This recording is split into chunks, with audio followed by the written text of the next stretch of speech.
ദേവീ ശരണം അമ്മേ വട്ടാറ്റുള്ളൊരു വാസ്തുവിൽ വിലസിടും സംഭൂത സർവാത്മികേ, വിട്ടാർന്നുള്ളൊരു നിന്റെ പൂർവനിലയെ വാഴ്ത്തുന്നു ഹാ വിഷ്ണുവും.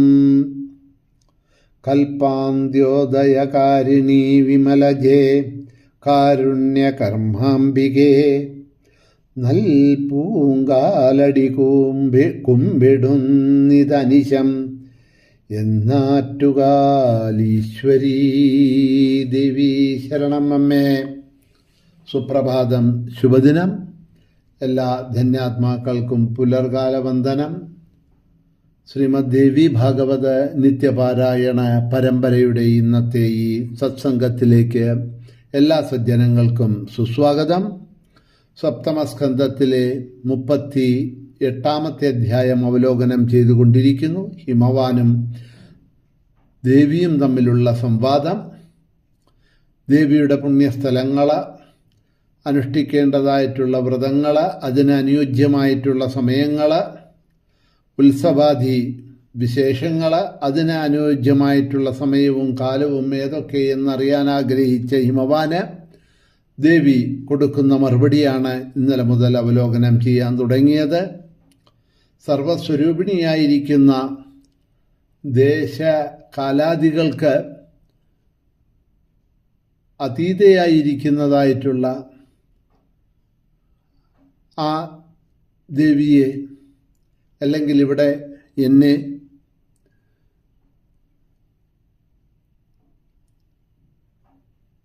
ഉപാസിക്കാനായി പ്രത്യേക സ്ഥാനങ്ങളോ കാലമോ സമയമോ, വ്രതാദികൾ അനുഷ്ഠിക്കാൻ ഒരു പ്രത്യേക മുഹൂർത്തങ്ങളോ, ഉത്സവാദികൾ ചെയ്യാൻ ഒരു പ്രത്യേക സമയങ്ങളോ ഒന്നും തന്നെ ആവശ്യമില്ല എന്ന് പറയണം.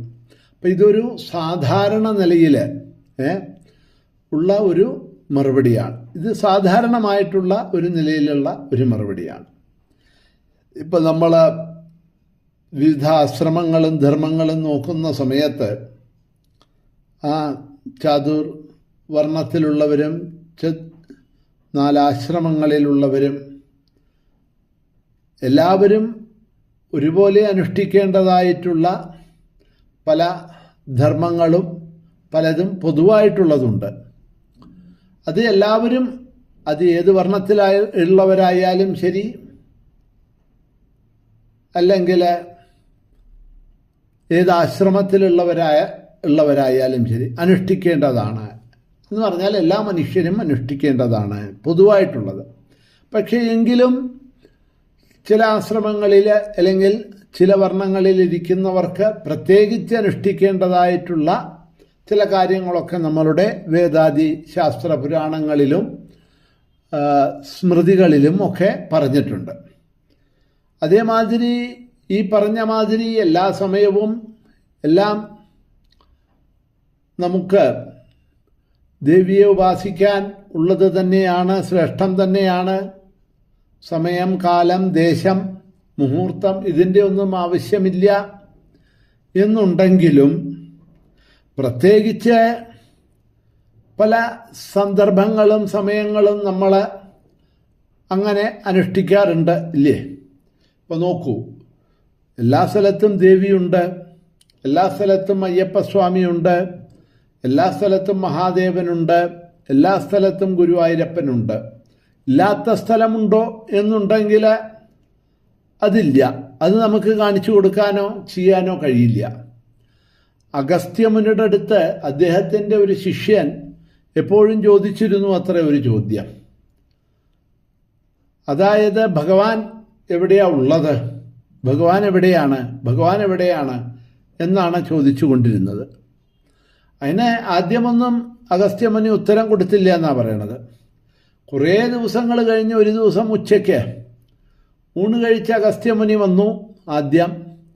എന്നിട്ട് അദ്ദേഹം സ്വല്പം കിടക്കാറുണ്ട് വിശ്രമിക്കാനായിട്ട്. അപ്പം അങ്ങനെ വന്ന് വിശ്രമിക്കാനായിട്ട് കിടന്നു. ശിഷ്യഗണങ്ങളൊക്കെ ഊണൊക്കെ കഴിച്ചിട്ട്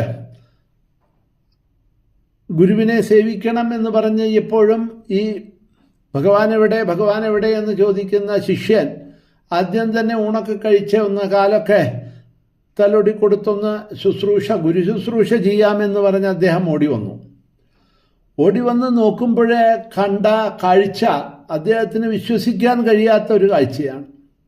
എന്താ എന്ന് ചോദിച്ചാൽ, ഒരു ശിവലിംഗത്തിൻ്റെ മുകളിൽ തൻ്റെ കാല് വെച്ചുകൊണ്ടാണ്, കാല് രണ്ടും ശിവലിംഗത്തിൻ്റെ മുകളിൽ കയറ്റി വെച്ചുകൊണ്ടാണ് അഗസ്ത്യമുനി അവിടെ വിശ്രമിക്കാൻ കിടക്കുന്നത്. തൻ്റെ ഗുരു ഇപ്രകാരം ചെയ്തത് കണ്ടപ്പോഴ് സഹിക്കാൻ കഴിഞ്ഞില്ല ശിഷ്യന്. കാരണം ശിവലിംഗം എന്ന് പറഞ്ഞാൽ അത് പ്രത്യക്ഷ ശിവസ്വരൂപമാണ്.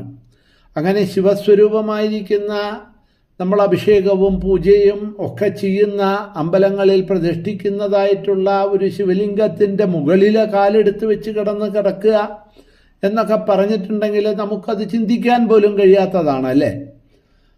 അപ്പോൾ അത് കണ്ട ശിഷ്യന് വളരെയധികം മനസ്സിന് ദുഃഖമുണ്ടായി എന്ന് മാത്രമല്ല, തൻ്റെ ആ ദുഃഖവും ക്രോധരൂപേണ തന്നെ ഗുരുവിനോട് പറയുകയും ചെയ്തു. എന്താ ഗുരു ഈ കാണിക്കുന്നത്? സാക്ഷാൽ മഹാദേവന്റെ പ്രത്യക്ഷ സ്വരൂപമാണല്ലോ ശിവലിംഗം.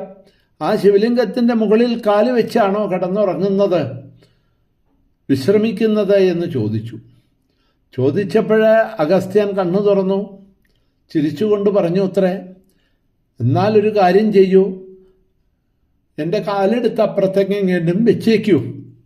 ശിവലിംഗത്തിൽ നിന്നും എൻ്റെ കാലെടുത്ത് മാറ്റി അപ്പുറത്തെ എവിടേക്കെങ്കിലും ഇങ്ങോട്ടോ വെച്ചോളൂ എന്ന് പറഞ്ഞു. ഉടനെ തന്നെ ചെന്നു അഗസ്ത്യൻ്റെ കാലെടുത്തു, അടുത്ത് ആ ശിവലിംഗത്തിൻ്റെ വേറൊരു അതിനെ തൊടാതെ കണ്ട് കുറച്ചങ്ങോട്ട് മാറ്റി ആ കാലിനെ വെച്ചു. അത്ഭുതം! ആ കാല് വെച്ച സമയത്ത് അവിടെ ശിവലിംഗം. അപ്പോഴും ആ കാല് ചെന്നിരിക്കുന്നത് ശിവലിംഗത്തിൻ്റെ മുകളിലാണ്.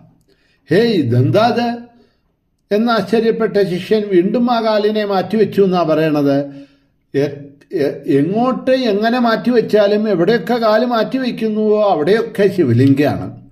കാലെവിടെ, അഗസ്ത്യൻ്റെ കാല് എവിടെ എടുത്തു വെച്ചാലും അവിടെയെല്ലാം ശിവലിംഗം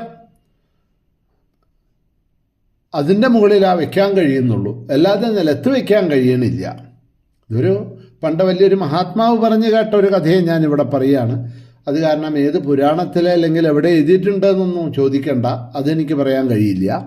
പറഞ്ഞു കേട്ട ഒരു മഹാത്മാവിൽ നിന്നും ആ കഥയെ ഞാൻ നിങ്ങൾക്ക് പറഞ്ഞു തരണോ എന്ന് മാത്രമേ ഉള്ളൂ. പക്ഷേ കഥയിലേക്കല്ല നമ്മൾ പോകേണ്ടത്, കഥയുടെ തത്വത്തിലേക്ക് നമ്മൾ പോവുകയാണ് വേണ്ടത്. എന്താ ഇപ്പം ഇതിൻ്റെ സാരം, അല്ലെങ്കിൽ ഇതിൽ കൂടി തൻ്റെ ശിഷ്യനെ പറഞ്ഞ് മനസ്സിലാക്കി കൊടുക്കുന്നത് എന്താണെന്ന് ചോദിച്ചാൽ, മഹാദേവൻ ഇല്ലാത്ത സ്ഥലം എവിടെയാണ് ഉള്ളത്, അതൊന്ന് കാണിച്ചു തരൂ. ഞാൻ എവിടെ കാലെടുത്ത് വെക്കണം? മഹാദേവൻ്റെ പ്രത്യക്ഷ സ്വരൂപമായിട്ടുള്ള ശിവലിംഗത്തിൽ കാലെടുത്ത് വെച്ചു എന്നല്ലേ പറയണത്. അപ്പം മഹാദേവൻ ഇല്ലാത്ത ഒരു സ്ഥലം കാണിച്ചു തരൂ ഈ ഭുവനത്തിൽ, അല്ലെങ്കിൽ 7-14 ലോകത്തിലും. ഒരു മണൽ തരിയെങ്കിലും ഭഗവാനില്ലാതെ കണ്ട് ഉണ്ടോ എന്ന് ചോദിച്ചാൽ ഇല്ല. അപ്പോൾ പിന്നെ നമ്മൾ ചവിട്ടി നടക്കുമ്പോഴും കാലെടുത്ത് വയ്ക്കുമ്പോഴും എല്ലാം അത് തന്നെയല്ലേ. പറഞ്ഞതിൻ്റെ സാരം മാത്രം എടുത്താൽ മതി. സാരമെടുക്കാതെ കണ്ടു പോയാൽ നമുക്കത് ഹേ എന്ന് തോന്നും. അങ്ങനെ തോന്നേണ്ട ആവശ്യമില്ല. അപ്പോൾ നമ്മൾ മനസ്സുകൊണ്ട് എവിടെയൊക്കെ പ്രാർത്ഥിക്കുന്നുവോ, എവിടെയൊക്കെ നോക്കുന്നുവോ, അത് കല്ലായാലും മരമായാലും മനുഷ്യനായാലും പശുപക്ഷി മൃഗാദികളായാലും നദിയായാലും മലയായാലും എന്തു തന്നെ ആയിക്കോട്ടെ, ആ മനസ്സുകൊണ്ട് നമുക്ക് അവിടെ ദേവിയെ കാണാൻ കഴിയും. ഉത്തമ ഭക്തനാണെങ്കിൽ, അല്ലെങ്കിൽ ഭക്തി ആ തലത്തിൽ വളർന്നിട്ടുണ്ട് എന്നുണ്ടെങ്കിൽ. പക്ഷേ നമ്മളിപ്പോൾ ആ തലത്തിൽ വളർന്നവരാണോ എന്ന് ചോദിച്ചാലല്ല. അപ്പോൾ ആ തലത്തിൽ വളരാത്ത നമുക്കെന്ത്